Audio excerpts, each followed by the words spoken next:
What's going on, everybody? Jim here from Clockwork Industries. Welcome to another Clockwork Gaming video for Diablo Immortal. So, we have something pretty interesting to talk about, and it's already been posted probably all over YouTube from the other content creators, but I wanted to make a video about it and get it up on the channel because it's pretty insane. It's something the community has been asking for a long time, and we finally have it, and that is our way to create green items out of the crappy set items that we don't need. So, I've just been kind of collecting them, and it be nice to finally be able to burn these down and get more than a glowing shard and have something I can create the exact piece I want.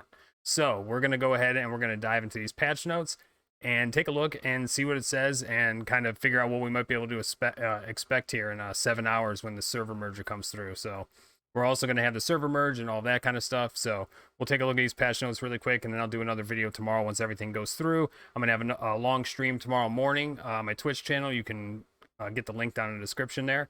But first, I want to show you guys the new channel intro me and my buddy Zeno are working on. So let's take a look at that, and we'll jump into these patch notes.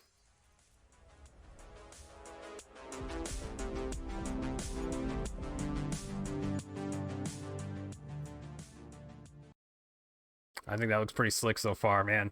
So, all right, let me pull up these patch notes and we'll take a look at this here. Let me pull up the display capture. Okay, so server merge coming to Diablo Immortal. We already know about all this stuff. We already know the multiple servers are being merged together.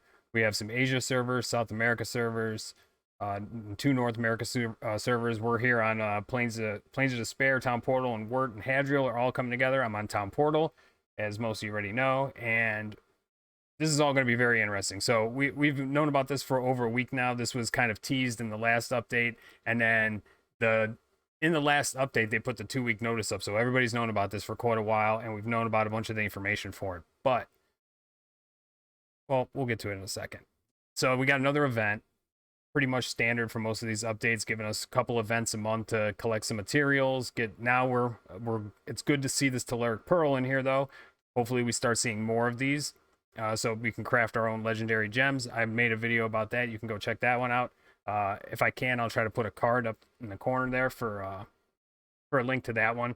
And basically, you're able to craft a 2-star, 2 out of 5 quality, 5-star gem. So that actually kind of helped me out because I was able to make a Seeping Bile dupe that I needed.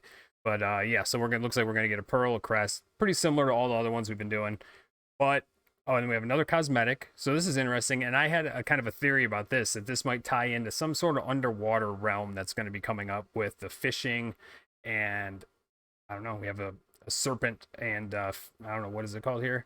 The Unspeakable Depths cosmetic, which is kind of like, reminds me of the Nagas from World of Warcraft, like a deep sea kind of demon creature sort of looking thing. But maybe this comes along with a underwater, excuse me, underwater zone or something like that in the next actual big content update.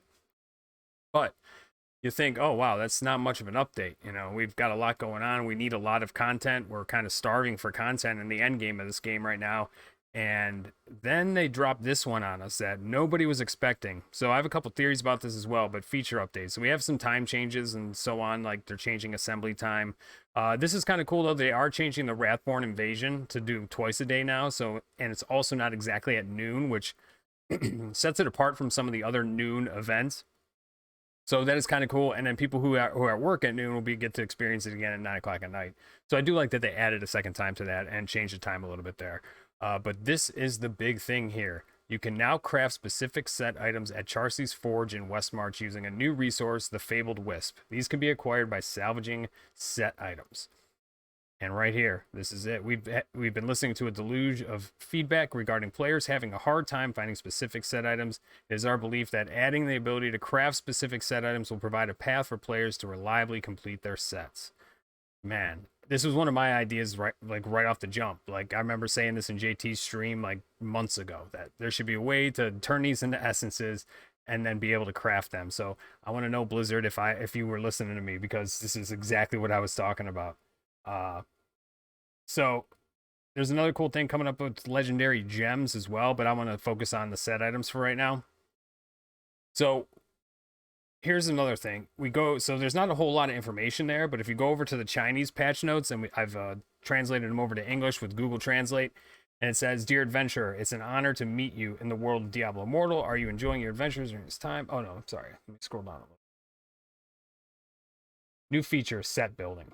All of the suits, which are the set items, obtained after this update. So here's a critical part.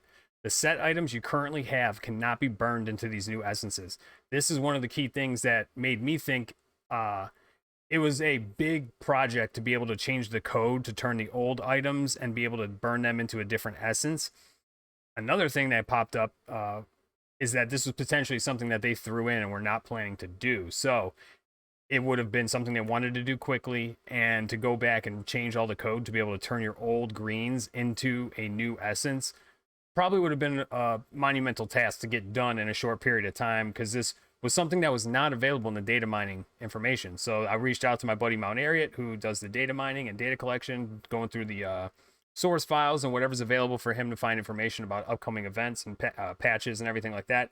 Nothing like this was in there. So that tells me, and when I was talking to him, this is something they did like quickly on the fly, and that's why the new set items after tomorrow will be the ones that you can burn into these wisps.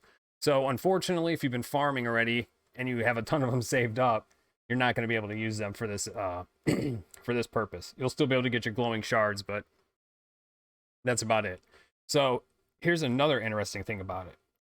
You find Obi, the material vendor next to Charcy.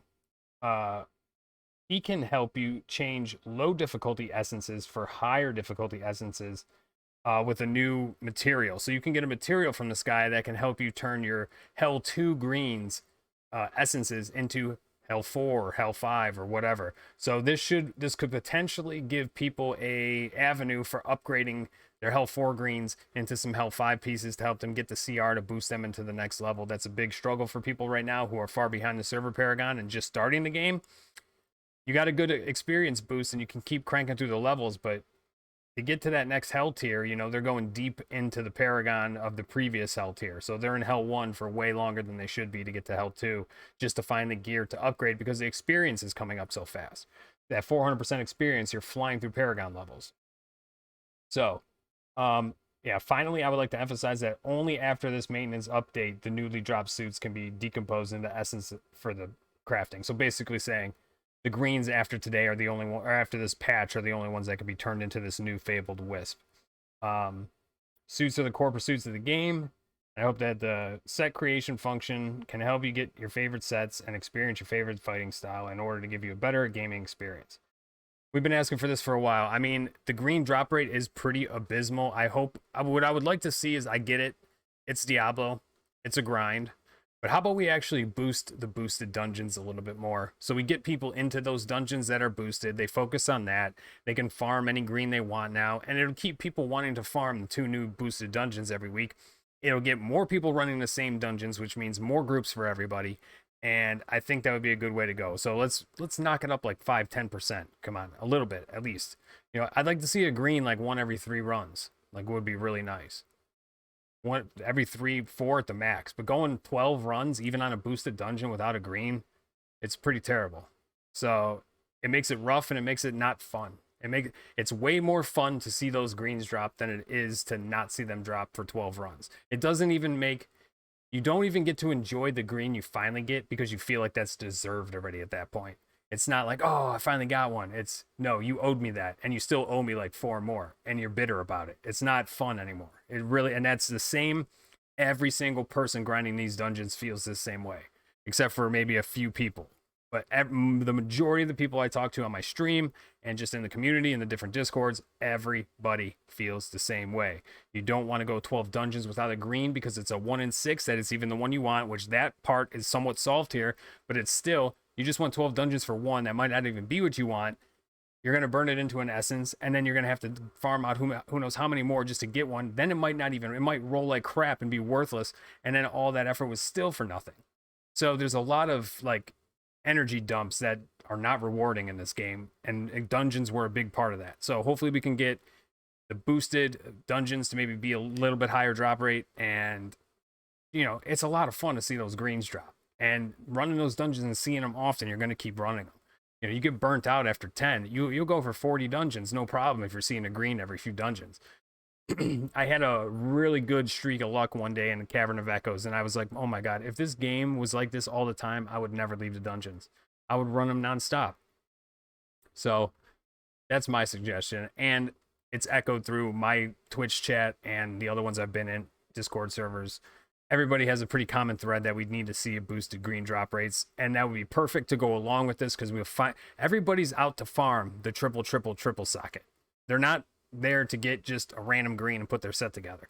You want to try to get the better gear.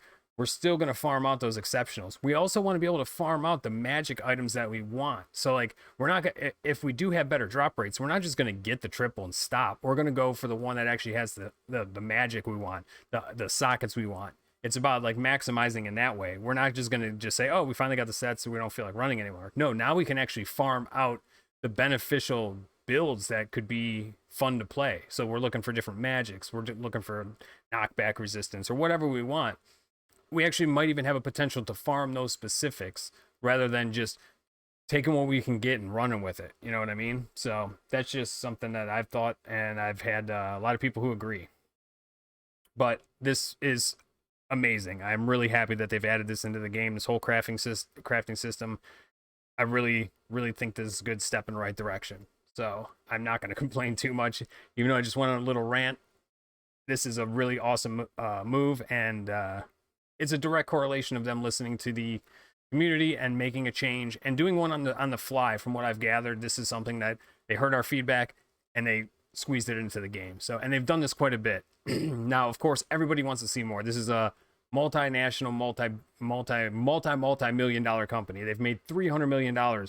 Their expectations are way up here. I'm a small business. I make a fraction of a percent of the yearly revenue that they've even made in a month compared to what I make in a year is still a small fraction. So like, I mean, their expectations of what they can pull off, what they should be doing for their community, and there's a big gap there. We need to close that gap, and they can make a great game that'll last for a decade easily. But taking this feedback and just applying it is at least a great step in the right direction. I hope we continue to see more of this. So that's the main thing that I wanted to go over. This video's already gone longer than I wanted to, but let me know what you guys think. I've heard mixed reviews. I've heard people jumping for joy, but I've heard people saying, well, that's great and all, but the drops still suck. So I still got to farm 40 dungeons to get the essences to even craft the one that I want, which could still roll like crap and not even be good enough to wear. So, you know, mixed reviews there, but for the most part, it's been overwhelmingly positive.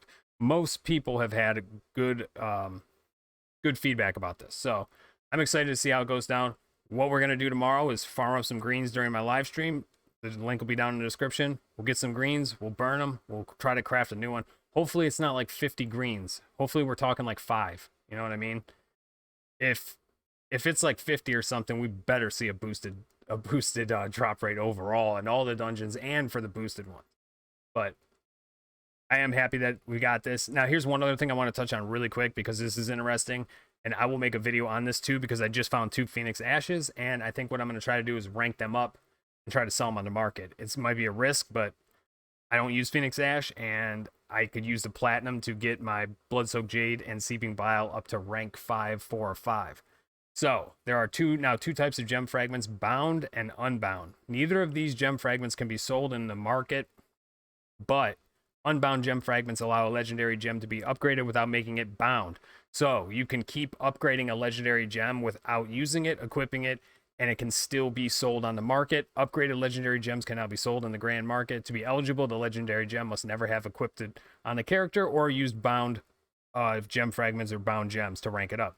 So as long as the whole gem has been ranked up unbound, you can sell it at a rank 3 or a rank 4 all the way up to a rank 5 on the market. So you could sell, I'll be able to take this Phoenix Ashes and potentially rank it up to rank 3. So you get to include all that fodder in there, and basically it creates a larger platinum pool. So you don't have to sell off 50 fodders and the gem. You can sell it all off at one time and get more platinum out of it. Now, you might not get as much out of it by nickel and diamond it like you would just selling them little pieces, but who knows? It's going to get interesting, especially with the server merges combined with this. The markets are going to be crazy tomorrow and probably for the next few weeks. So be prepared for that. They did add a blacksmith and identifier to the Castle Cyberguard because everybody's doing Purge and Endless mode now because they've added some cool things to those. So it's handy to have those there so you don't have to leave and then come back in there. A couple other things for Kion's Ordeal, a little bit of quality of life stuff for Immortals. And that was the main thing I wanted to focus on. We're already at 15 minutes. I got to end this video, but thank you guys for watching. Check out my Twitch stream every morning, between 6 and 7 a.m. I try to go for 4 to 8 hours, depending on my workload here in the shop. And I'll be live tomorrow. We'll be going through, we'll be in a server merge, so we'll be going through that whole experience. And I hope to see you there. Thank you for watching. I will see you guys tomorrow. Take it easy.